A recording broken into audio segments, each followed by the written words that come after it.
Welcome back to the SDG Action Zone. It is the final day of our super week for the SDGs, and I can tell how excited you are, which means it's been an awesome week at the UN. It's a Friday morning at 8 a.m., and you're looking better than ever. So, hello, live stream audience. We are so happy to see you. Let's give them a big cheer. We want you all to keep posting. You've been doing an amazing job all week, and we've had hundreds of millions of engagements across all three hashtags, but keep going.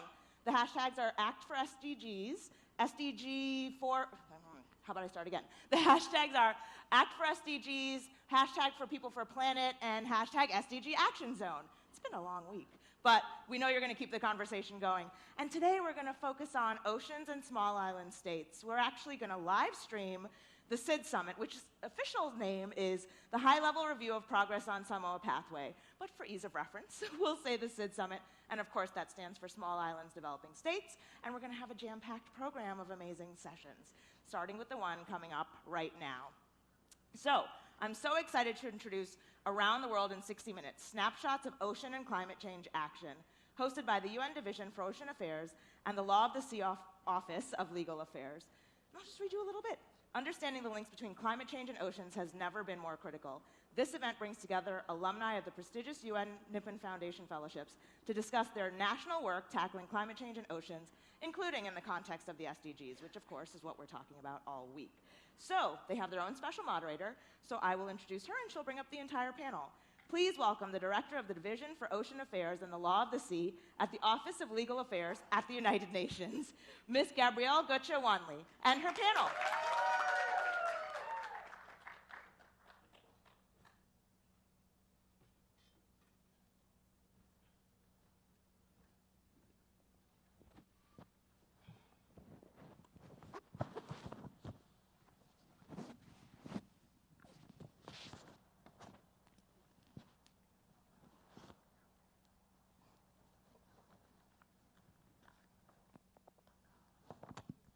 Good morning. Thank you all for coming to this event, which is proving going to be a very exciting one. And as already mentioned, our title of this SDG Action Zone event is Around the World in 60 Minutes, Snapshots of Ocean and Climate Change Action. Ladies and gentlemen, in the context of climate change, our ocean plays a critical role in terms of mitigation, both as a carbon sink and as a source of emissions generated by ocean-related sectors. Our ocean regulates our climate and also our weather patterns. Thus, there's a close relationship between the ocean, climate, and human well-being. But as we learned from the special report of the Intergovernmental Panel on Climate Change on Oceans and the Cryosphere in a Changing Climate, which was released 2 days ago, our ocean has become warmer, more acidic, and less productive as a result of global warming. Ocean ecosystems are being adversely affected, as well as activities as the basis of sustainable ocean-based economies on which many coastal states depend. In addition, melting glaciers and ice sheets are accelerating sea level rise, and coastal extreme events are becoming more serious, thus posing a threat to human life and also resulting in potential loss of territory. Of course, the adverse impacts of climate change on our ocean and coastal communities also have a crucial bearing on whether we can achieve the Sustainable Development Goals of the 2030 Agenda for Sustainable Development. And here I'm not only referring to SDG 13, which is the climate goal, and SDG 14, which is the ocean goal. With small island developing states and low-lying coastal developing states, women, youth, and other vulnerable people, all disproportionately affected by climate change, our ability to address the climate crisis has implications across the Sustainable Development Agenda. Clearly, there's a need for urgent action, as also evidenced by the Secretary General convening the Climate Action Summit this week, and by the many statements that were made at that summit. It is not too late to turn the tide. Solutions exist. We can reduce greenhouse gas emissions. We can make maximum use of nature-based solutions.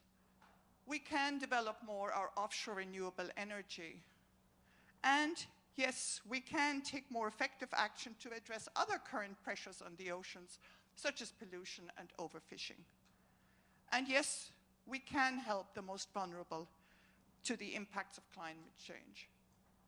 Today's event provides an opportunity to hear from a group of exceptional individuals who are working on the ground around the world on issues directly related to the ocean climate nexus. Our 6 speakers are alumni of the United Nations Nippon Foundation Fellowship Programs, which are capacity building programs funded by the Nippon Foundation and implemented by the Division for Ocean Affairs and the Law of the Sea. Our 6 speakers are divided into 3 snapshot panels on 1, oceans, climate, and SDGs, 2, transport, and 3, education and capacity building.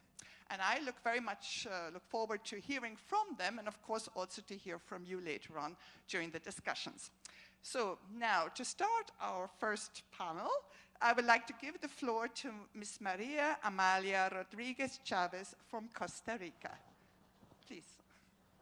Well, good morning, everyone, and thank you for joining today our activity. So, as Gaby was saying, my name is Maria Amalia Rodriguez. I'm from Costa Rica. I'm a lawyer, and I work on policy advocacy in a negotiation process for a new ocean treaty that is taking place here at the UN, and that I will explain a little bit more in some minutes. So, this morning I wanted to focus in 2 brief elements. The first one is the link between oceans and climate. And the second point that I want to address is how we keep ambition in implementing SDG 14, that is life below water. So think about the air that you breathe. Half of it comes from the ocean. Also, think about the last thing that you bought in a store. It probably arrived to your country in a vessel that navigated through thousands of kilometers in the ocean, as 90% of the world's trade is carried by sea. Also, think about the millions of people that rely on fish as their only source of protein, and also the people that are living in areas that has been impacted by severe weather events. So the ocean is the single most important driver of our climate and earth system, while providing livelihood support throughout the world. So the fate of our oceans and climate are indivisibly linked together. As Gaby was saying, on Wednesday there was a release of a report of the Intergovernmental Panel on Climate Change, and there we can understand from science that our oceans can't, it's like the capacity for them to buffer climate change and also to absorb greenhouse gas emissions is not limitless, and there's a high price that has been paid by our oceans. Some of the effects that we have been reading from these findings in the report is ocean acidification, biodiversity loss, sea level rise, among many others. So these impacts are happening and will be occurring across all latitudes, making this a global concern. However, today we're not here writing an obituary for the oceans. We're just taking a serious message about how urgent actions are to be taken. The second point that I want to address today was it's keeping up on high ambition to implement SDG 14. So the 2030 agenda sets a 15-year roadmap for international action on the critical pillars to achieve sustainable development. Therefore, keeping high ambition and strong political support on the implementation of SDG 14 will ensure healthy oceans and also the well-being of marine ecosystems, biodiversity, and human beings.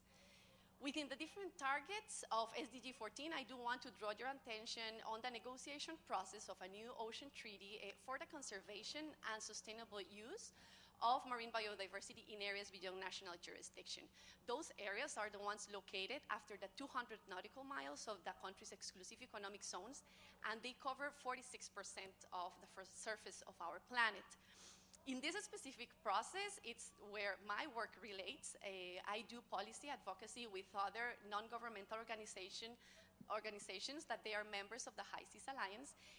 We provide and facilitate technical information 2 member states that we coordinate with. So it goes from science, policy, and legal advice. We also facilitate communications, and we raise awareness about the importance on having a robust treaty by 2020. The participation of civil society and observers in these negotiation processes, they promote transparency, accountability, and inclusiveness. So this negotiation process is one of an example of how the countries can achieve the target 14C, which is how they are calling for countries to ratify ocean-related instruments for the conservation and sustainable use of marine resources. So as the Paris Agreement in 2015 sent a message to the world that the world was ready to work together towards climate action, this new negotiation of an ocean treaty has the opportunity to demonstrate that the world is again ready to act together and take ambitious and strong decisions that will benefit almost half of our planet. So in closing, momentum is growing, and we need a tsunami of efforts and very concrete actions for the protection of our global ocean and our global climate. And we all agree that we cannot do one without the other, and that we all depend on our survival from them. Thank you.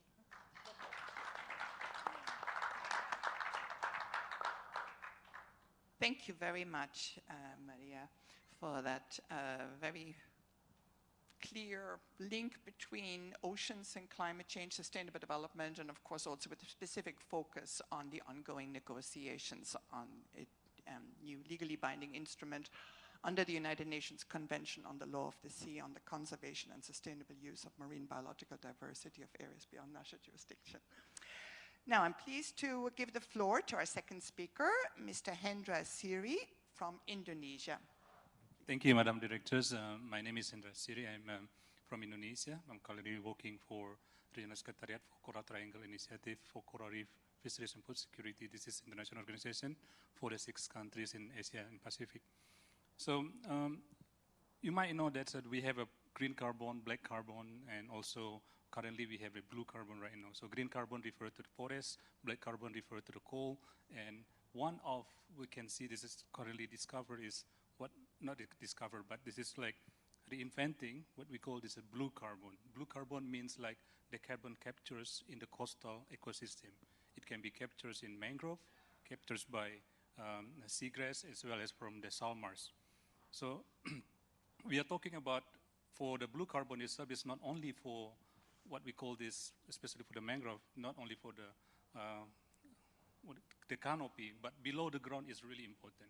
This is a carbon we capture for the long, long time, for more than 100 years, that storage many megaton or gigaton of the carbon. So the thing is how that is important, because this is can be reduced, can reduce the disaster, but as well as can be part of the alternative income generations. So we need to conserve this carbon ecosystem. Currently, what the good news is, and also we have more than 6 million hectares of mangrove in the world, and Indonesia and also from the Malaysia is represent like 4.6 mangrove ecosystem in the world. But the bad news is we lost is almost 2% each year for the mangrove ecosystem in the world. So this is, we need to conserve that, because this is one of the area that we need to conserve it. And the Coral Triangle, that's the region I represent, this is really stretched from the eastern Indonesia up to the eastern Malaysia, down to the Philippines, up to Timor-Leste, Solomon Island, and Papua New Guinea. It represents almost half of the mangrove ecosystem in the world. So this is really important. And we have also plenty of the coral ecosystem there. And we have some good example, especially to maintain the blue carbon ecosystem. It not only benefit for the carbon capture itself, but it can be also to give the income generation for the coastal communities. What examples like in Indonesia, when we maintain the mangrove ecosystem for the Papua itself, it can be also can produce the mud crab that they're very good in good quality, and it's also is a premium for the price. And the Malaysia, for example, it can be converted into the what we call this ecotourism, especially when we apply the ecosystem approach for fisheries management. This is one of really important way to do it. But the mangrove itself, it can be, reduce a kind of disaster such as like part of the tsunami, also the sea level rise. So this is one of the example how we can see this is as nature-based solutions. We have plenty of actions that are done by our member countries that putting mangrove as a guardian of the nature, especially for the coastline, and also to reduce the impact of the sea level rise by putting mangrove, and then also reduce the carbon in the region. I would like to conclude my remark by saying that maintaining and conserve the blue carbon itself is not only part of the SDG 14, but it can be also part of the SDG 13, the climate actions, and also can be part of the SDG 1 for the no poverty, and then also life on land as a SDG 15. So thank you very much. I thank you very much for sharing for this one, and look forward to any question and query. Thank you.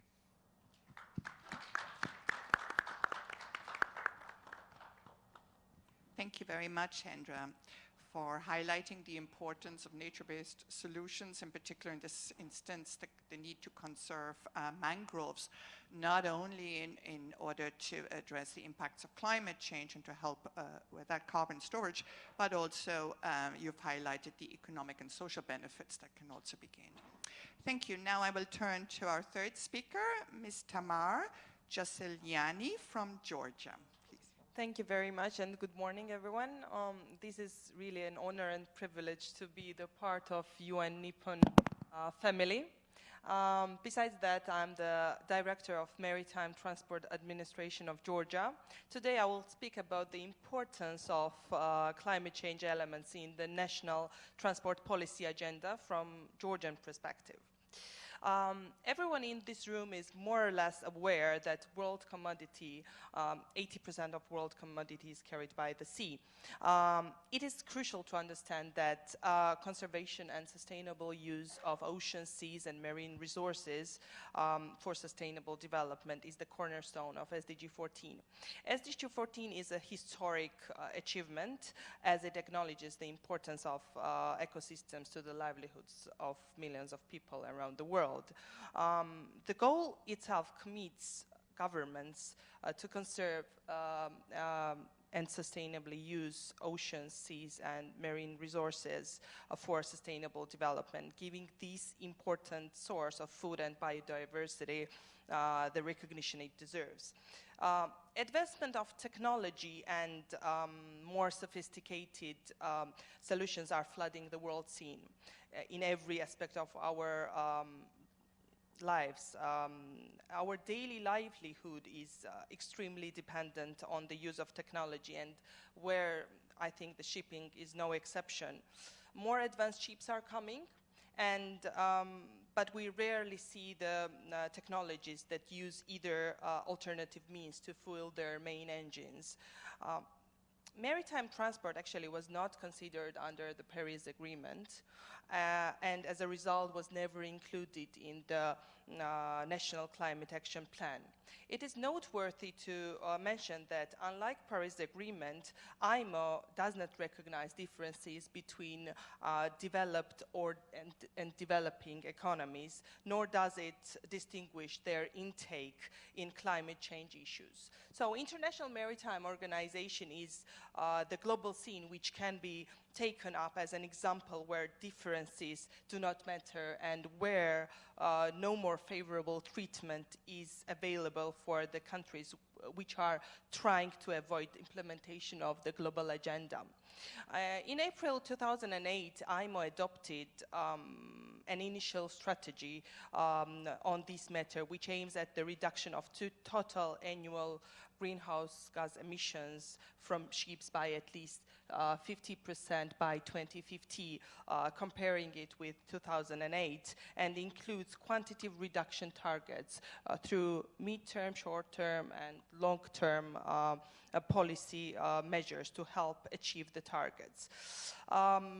So this is why it is very important to include the climate issues in the national maritime transport policy agenda. And what Georgia is doing for that, Georgia is one of the pilot countries of under Global Maritime Energy Efficiency Project, which is administered by IMO, UNDP, and GEF, volunteered to develop 3 guides with the Institute of Marine Engineering, Science, and Technology.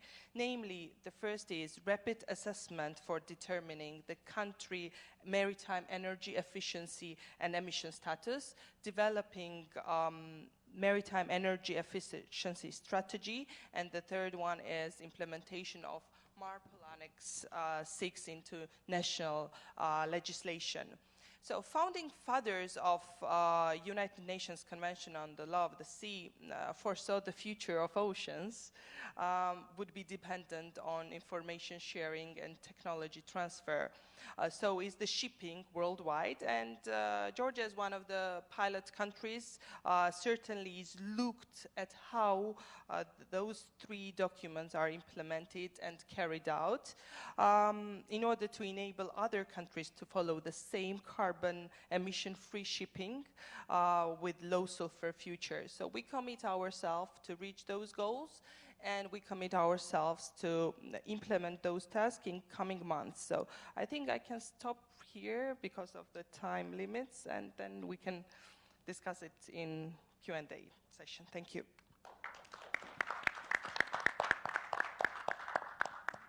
Thank you, Tamar, for highlighting the action that has been taken in the International Maritime Organization with respect to the reduction of greenhouse gas emissions from shipping, and also, of course, the actions that are being taken in your country, which is very exciting because that also there's a glimmer of hope that perhaps in the future we will be moving with the right technology to emission-free shipping. So, well, now I'm pleased to give the floor to our 4th speaker, Mr. Anas Saleh Mohammed Alamouche from Jordan. Thank you, Gabby. Good morning to everyone. My name is Anas, and I come from Jordan. Last year, I finished thanks to Dualos, I finished my research about port sustainability. And I argued that port sustainability contribute to all the goals of the Sustainable Development Goals. Currently, I am doing my research and PhD at the World Maritime University. And my friend here talked about the shipping and climate change. I will be talking about the port role mitigation in climate change. Once we look at the port are intensive energy consumption. And it's tricky here because we have the port and we have the ship-port interface. Looking at the forecast, the shipping emission, business as usual, will increase up to 250% by 2050 from 2008 level. That means also too much port handling, too much emission in the port side. And here comes my role to look at how can the port mitigate that. The port side has cargo equipment, cargo handling equipment, which is totally dependent on fossil fuels. They have other industries inside the port, and they have the ships.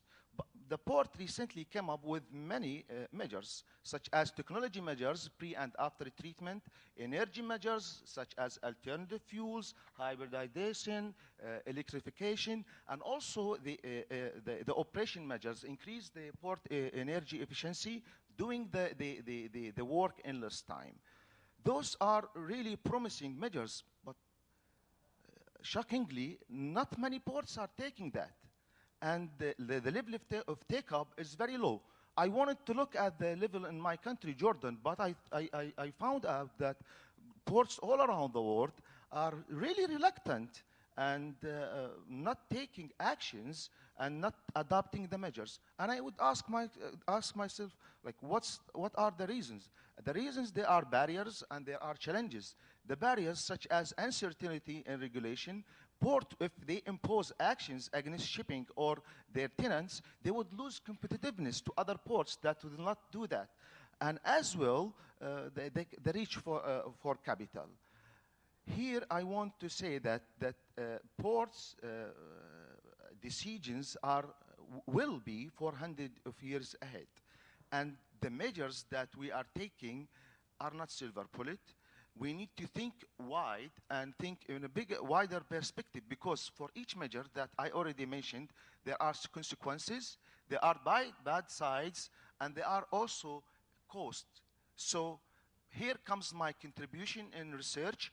I don't look only at the bright side of the measures, how they contribute to the carbon mitigation, but also I look at the negative side, how they will impact in other ways the climate change. And how do we model the right combination? Because different from shipping, port follow national jurisdiction, and each port is different in geography, in amount of handling, and other things.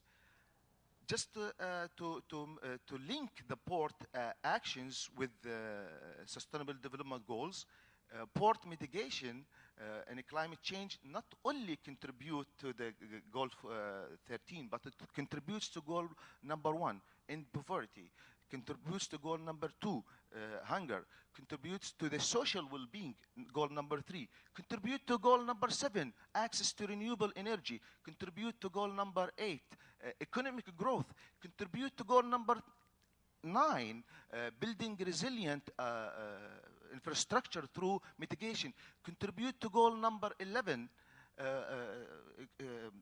economic sustainable cities and communities, and contribute to goal number 12, responsible consumption and production. The issue is very wide, and I am looking at a lot of papers. Throughout my first paper, I looked around 650 articles. There are a lot of measures, but it's tricky. We need to think positive. We need to stay focused and find the right combination. And I will be doing that and offer it to the policymakers, the maritime industry, and academia, hopefully in the future. Thank you.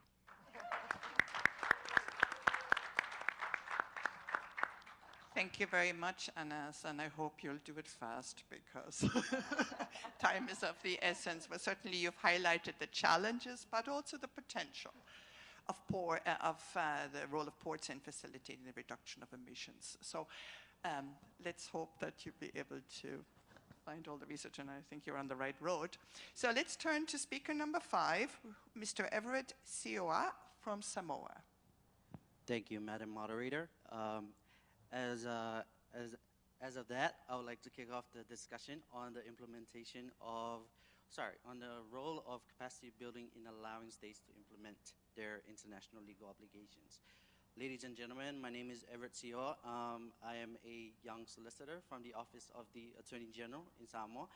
I've noticed the importance of building up our capacity to meet all our legal obligations created under international law. As an alumni of the UN Nippon Foundation, the outcome of this fellowship has proven very beneficial in equipping us with the right tools, the skill set, and the network to meet our commitments for ocean governance, and in particular, the SDGs. As a solicitor of the AG's office, our role is to advise government on whether or not our national legislations and regulations sufficiently cover all legal obligations created under international law before we proceed to ratify or exceed it.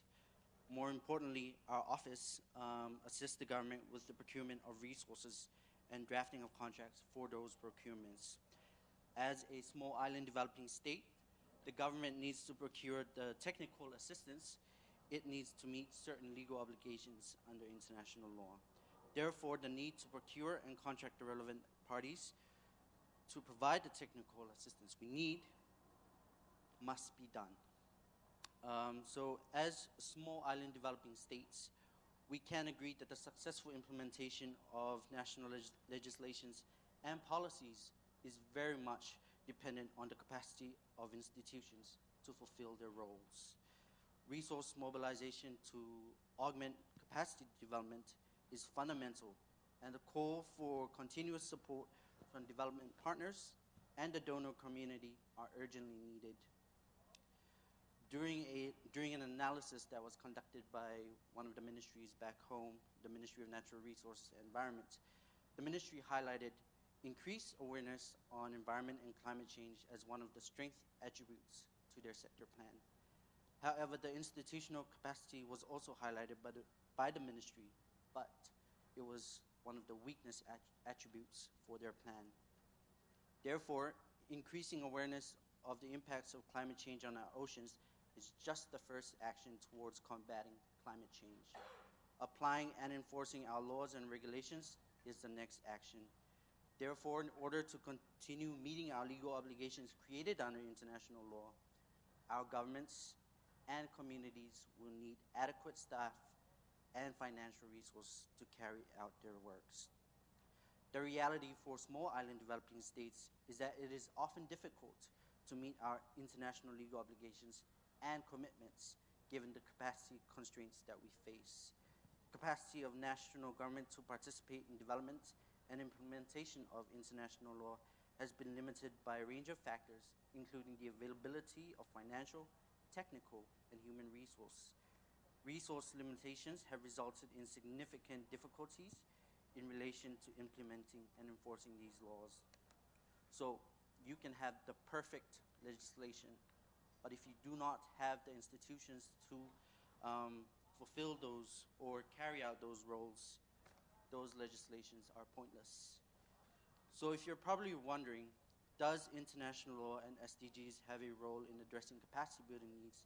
The short answer to that is yes.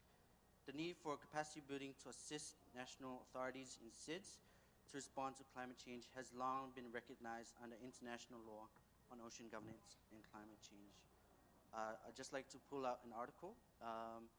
Article 11, paragraph 3 of the Paris Agreement notes that all parties should cooperate to enhance the capacity of developing country parties to implement this agreement. Developed country parties should enhance support for building actions in developing country parties. So SDGs and its 169 targets also address the capacity building needs, such as SDG 13, target 13.3, SDG 14, target 14.c, and SDG 17, target 17.1. With the adoption of the 2030 Agenda, UN member states pledged to ensure no one will be left behind and to endeavor to reach the further behind first.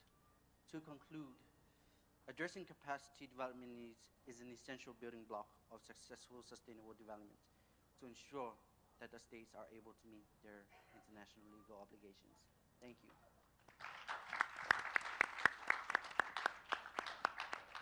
Thank you, Everett, for highlighting the critical importance of capacity building for SIDS in particular, but I would say also probably other developing countries, but your perspective is a SIDS perspective in order to enable states to implement their international legal obligations, but also for reminding us there are already many provisions actually in many treaties and also in other policy outcomes that provide for such. And of course, the UN Convention on the Law of the Sea is no exception also on that.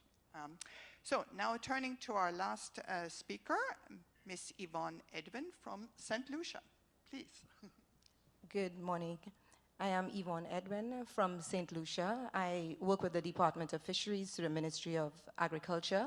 I'm an Information and Communication Officer, and my role here is to speak of climate action and the important role that education plays in changing behavior or causing actions to happen.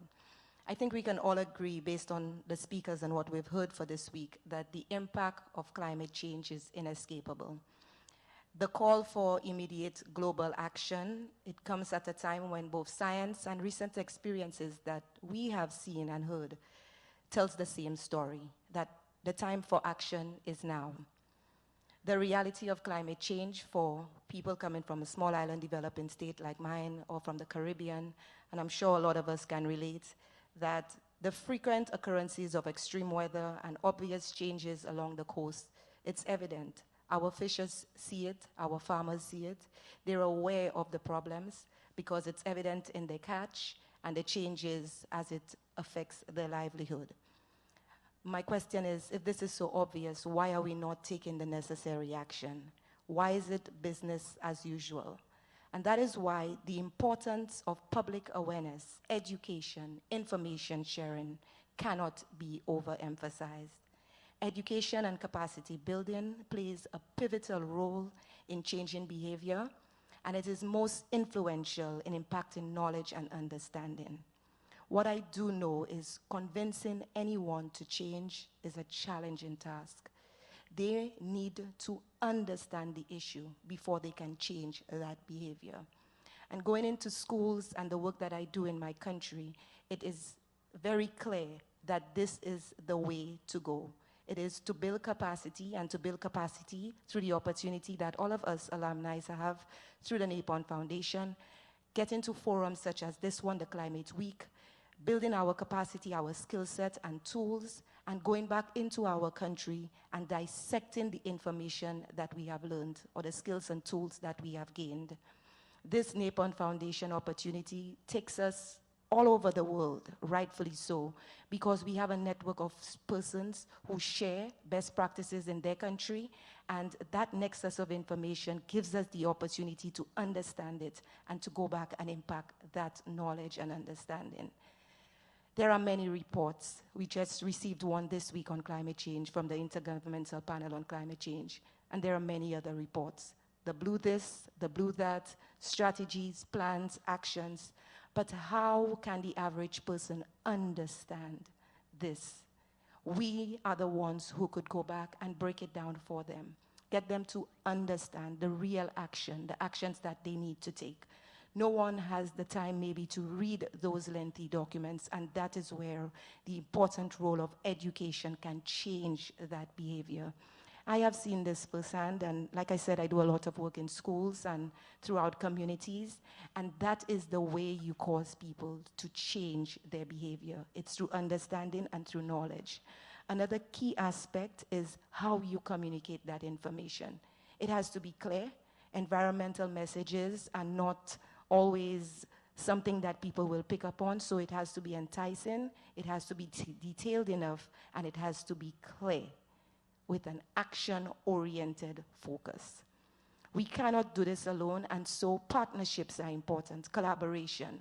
There are several ministries doing the same things. There are several departments, NGOs, agencies doing the same thing, and so collaboration is key in getting persons to change their behavior and to take the relevant actions. And so the multiple players across the various sectors have to work together, hand in hand, and that is one approach that could help reap the benefits and results that we are looking for. Reaching the public through a multiple combination of mediums is also important. Technologies at our hands, social media, and all of the things that we used in the past, flyers, brochures, all of those are important, and not just focusing on only one will not drive the message home. We need to use multiple mediums to get that message across. Again, it has to be clear, and at the end of the day, the direct benefits of this and going into schools and educating the youth is extremely important. Educating everyone or every resource user, every person this can affect, and we do know climate change will affect all of us, and so we need to create those movers of change, and we can do this through the youth. Ultimately, it will change behavior. They will bring those messages home, and that is important. We need to take action now. The environment is in our hands. We need to act now for the people and for our planet. I thank you.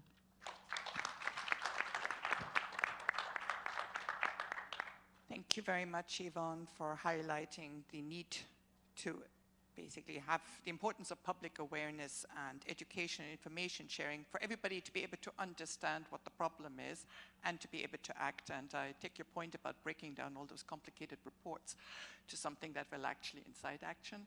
And of course, the importance of youth. And we already see youth so much engaged on the issue of climate change, and it's really very important.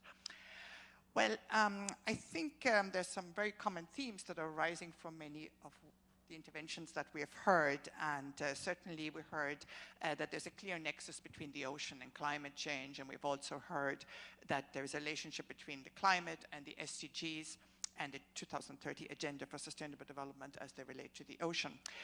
Before turning the microphones over to you, the audience, I would like to just ask one question, and that's basically following up on the last two interventions that were made. And I'd like to hear from the entire panel, if I can, briefly. In your experience, what are the key areas in which education and capacity building would assist in meeting climate change and other SDG goals and targets? Are there barriers to introducing or obtaining these? And among these, what would be the single most important educational or capacity building initiative to assist in addressing climate change? So it's quite a loaded question. I hope you got it, and I'm happy to repeat it. Please. Yeah, well, maybe we'll start the other way because we're already heard just to change the order a little bit. So thank you. I believe the single most important thing is incorporating all of this into our education system. That is one sure way. Again, the youth can play such an important role because they do take those messages home. So the very thing that we want persons to hear, we want persons to take action on, is to incorporate it into the education system. A lot of the material that are in schools speaks to what the Sustainable Development Goals wants us to do. So I think incorporating it into the system and getting teachers and students to take the necessary action is one sure way. Yeah, just to build up on that, I think international cooperation amongst developed and developing countries is very key. I think, as I mentioned during my presentation, is that we cannot do this alone. We need cooperation amongst all member states to help us achieve all our obligations. So thank you. Thank you very much.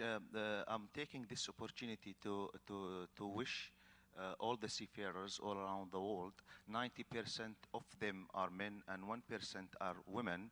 I would like to everybody, and including the audience, to wish them a happy Seafaring Day. The capacity building in education, throughout my research, I found out that women seafarers are facing a lot of challenges, and this needs to be addressed not only at the national level, but all in the international level. I already said that there is 1%. And what are the barriers? The barriers that those females, they need certification. And this certification is not going to happen in their country. This has to open the door from all the international shipping lines to let them train, to let them get certification. And this will not contribute to only goal 4, education or fight gender, but also to the climate change, because those women in coastal community during the climate actions will lose their jobs, and we will find them another job through seafaring. Thank you. Thank you. And just before we go on, yesterday, I think it was yesterday, or we had the International Maritime Day, and the theme of this year's International Maritime Day was empowering women in the maritime. Yeah, so that was a good start to focus on that issue. So, from my point of view, I will follow my friend from Jordan, and I will emphasize 2 aspects. One is the soft power, and seafarers are considered as maritime soft power. Therefore, it is very important to raise the awareness amongst them about the climate change issues. And as I remember, IMO has developed the courses to train the seafarers in this regard. And I think it's about energy efficient operations of ships. And this model course lays out methods of optimized ship handling, fuel management, shipboard systems, and etc. So I think the first thing is the maritime soft power, and the second thing is empowering women in maritime. And women empowerment in shipping as the driving force behind the major change, I think it's vital. And as the Director of National Maritime Administration, for me, it's the top priority to educate the women in maritime. That's why we founded the Women's International Maritime and Shipping Association, WISTA Georgia, which is the branch of international one. And we serve as a watchdog to empower women in maritime. And in this year, we sent out 4 women to get the education all over the world. So I think that's the main thing what we can do for it. Yeah, thank you. Thank you, Madam Director. So I think I want to raise 2 points. Since we maybe we can say there's a lack of awareness regarding for how important of the coastal and ocean ecosystem. So I think it's the area that we need to improve this can be the ocean and climate literacy. So we have next year we have the ocean science decade, but the way we perceive the way to see that how the importance of coastal ecosystem should be more in terms of the climate, so it should be more than before. And then the other thing is we need to to develop and to encourage what we call the citizen science. This is we need to allow them, especially for the area that I concern, especially blue carbon, it allow students or the farmers or fishers talk by them their own language, and then share their own language, and then can be raising awareness and how the importance of the coastal ecosystem. And then the second thing is I would like to echoing what Anna's mentioned. This is the role of the woman is really important, because this can be, to guide and the lead of the next generation to conserve the coastal ecosystem. Thank you.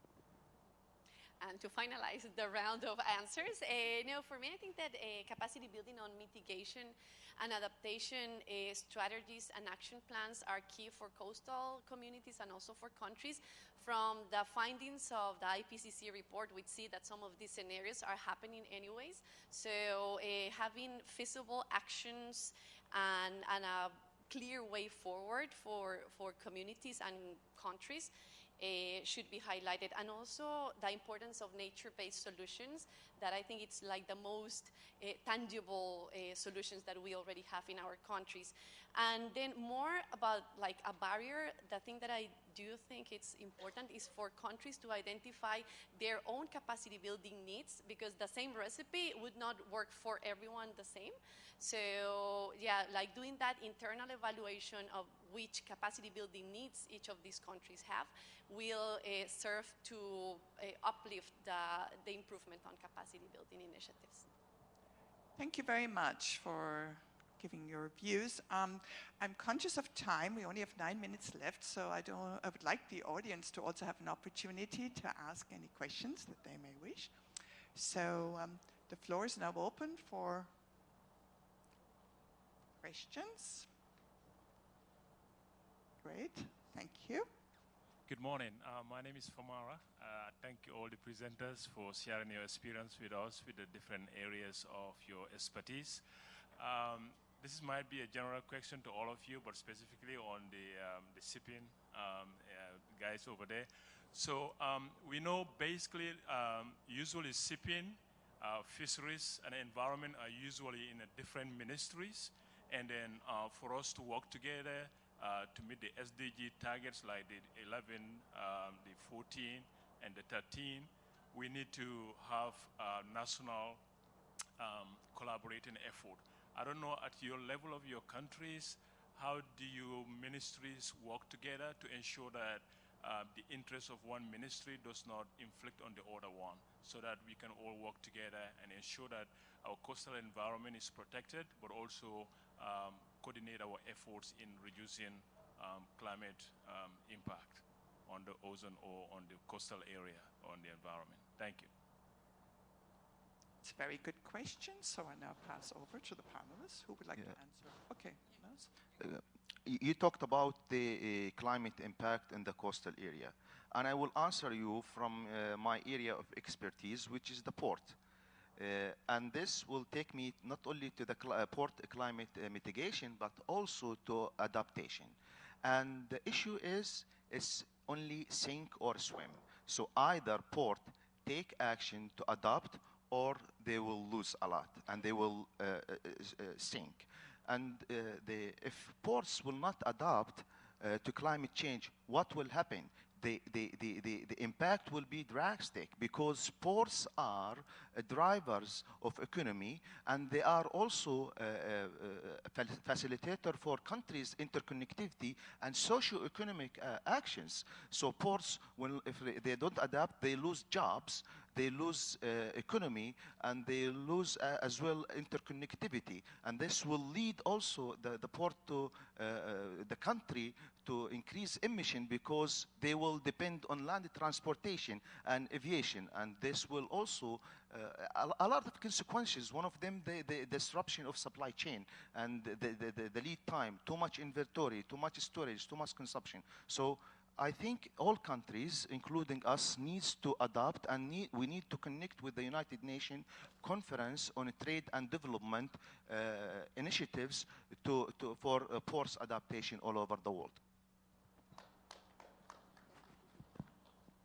So about the coordination between the ministries and what we're doing together, that's a very good question. And I can say that my agency is under the Ministry of Economy, so we have very tight coordination with Ministry of Environment, with Ministry of Education, and in general with the government to implement those things. And what we have done together, I can highlight during past year, is we've done two things. One was the effective regulation of harbor rules. We have decreased the time waiting of ships in our port. So as a port state, we decreased that by 80%, and this means that ships are not delayed, and therefore they are not emitting fuel burns. And the second thing, what we have done together with the Ministry of Environment, is we are encouraging the ports, and as a flag state, we are encouraging ship owners to have the green incentives in the operations. So, for example, the cold ironing, maybe my friend knows it better, the cold ironing thing, and in terms of flag, low streaming weather routing in order to decrease to save the fuel. Yeah, that's what we have done. Yeah, thank you. Thank you. Would anybody else like to address this issue? Yeah, I think we'd like to add that this is one of maybe the tools that can be used for harmonize or coordinate among the ministries, especially for the coastal, is the marine spatial planning. Is one of the tools that how we can harmonize that. One of the sectors cannot be determined or cannot be make it the sectors to become worse. So that's why we have to harmonize it through the marine spatial planning. That's a very good point. And integrated coastal zone management and marine protected areas and other areas. So lots of possibilities. I think we have time for one more question. Yes, please. Hi, good morning. My name is Marvin. I'm Taiwanese and American. And thank you for coming in today addressing a crucial issue, social issue, that will affect the youth in many generations to come. Now, my main question is more or less the idea of global cooperation, as this is not a national issue or issue just by state, but an issue that we have to face globally as countries work together. But as we've seen, many countries and companies start dumping waste and start destroying coral reefs by building on top of them. And the main question is more or less of how do we work together if other countries still do not abide by international law and will still continue to destroy the oceans and not fulfill the SDG goal 14. So, who would like to take that question? Maria? The Sustainable Development Goal sets a roadmap with clear targets and actions, and I think that in itself is enough for all countries to read from that roadmap as to where we go as it relates to all these environmental issues. So that is one way. Of course, collaboration is always important, and we cannot do this alone. And the very saying that we are in this together and we have to do this together globally, it's what we need to continue pushing. And individual countries, as to what they do and how they move forward, the roadmap and what we need to stay focused on is the Sustainable Development Goals and ensure that we achieve those, because it's clearly spelled out, the targets and the actions are in there, and that is what should bind us together, but we should move together. And maybe just to add on what Yvonne was saying, I wanted to highlight the importance of partnerships, because we usually know, because in international law, the member states are the formal players, but I think that multiple stakeholders like NGOs or the private sector, now I think that it's very visible during this week that these partnerships and they have been working together. It's not the usual only member states, but you can also get a lot of these other synergies that can be built between private sector, civil society, and governments. Yeah, so actually there was a similar question that was asked like this in the beginning of the year. Beginning of the week. Still early in the morning. So usually how parties go about in meeting their cooperating or fulfilling their obligations is that it's usually embedded in their legislations that they need to meet this. The fact that we have to enforce this is entirely up to the institutions that administers that act. So the initiative needs to come from the government, and the people will need to also push for the government to fulfill those roles. So thank you. Thank you very much. I think now we've come to the, yes, I think we're out of time, but I want to thank, first of all the panelists for their informative insights and, of course, for the great work that they're doing. You are our future. But not only these panelists, so is the audience. So I want to thank everybody, and thank you also for the questions and comments. Thank you.